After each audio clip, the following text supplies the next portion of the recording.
So it looks like at long last, Brian Laundrie's remains were found, and it's a sad story all around, right? It's not really known conclusively what happened to the two of them at the moment. Obviously, it's the investigation is still ongoing, but I do know another guilty party in this whole situation, ourselves. Right? Why didn't Gabby and Brian part ways at some point, right? We saw on the body cam video when they were pulled over for speeding how unhappy things already were. We know from accounts from their families how downhill everything had gone throughout the summer. Why didn't they part ways? Because they lived in a society that didn't allow people to be happily single or to break up, right? We live in a society that mercilessly judges each other for who they love, right? And what's even more sad is I know from experience this is not our nature, right? It's learned behavior. And how do I know this? The reason I know this is because I work with a lot of young people in my profession, right? I'm a professor and I do a lot of private tutoring. And the younger somebody is, I find the easier it is to accept people for their differences in ways, right? It's a lot harder to get somebody who's my age to accept that there are people who are happily single, to accept differences in ways of life, different religions, right? You got, at the tutoring center, you got a kid who's 10, 12 years old, and sometimes, they like to be curious, right?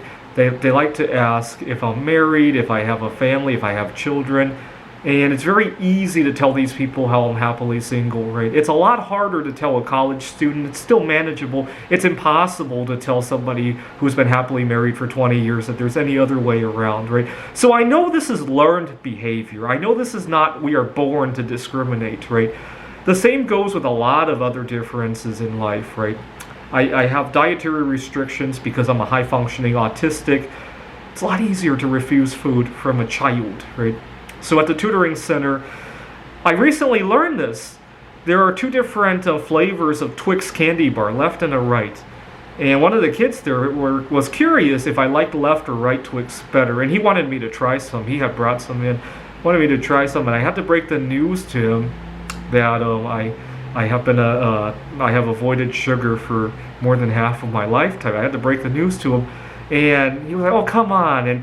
But it was done within a few seconds, right? He didn't mercilessly tease. He still continued to get my tutoring. With an adult, I don't think it would have played out as well, right? With somebody who's even older than me, it definitely wouldn't have played well, right?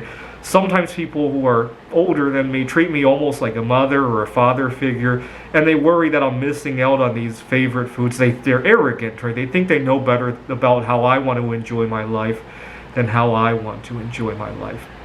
So, long story short, the sad saga of what happened to Gabby and Brian, and for the purposes of this video, I treat Brian like another victim.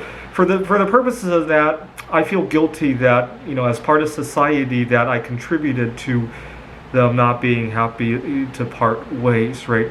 Now, it kind of reminds me an episode of South Park where Stan and Cartman had accidentally broken a dam, and when all the mess broke down, Stan said, "I broke the dam," and everybody goes, "I broke the dam," and "I broke the dam," right? Well, I'm here to say, I killed Gabby and Brian. Repeat after me. I killed Gabby and Brian with our attitudes in society and culture. Thanks for watching.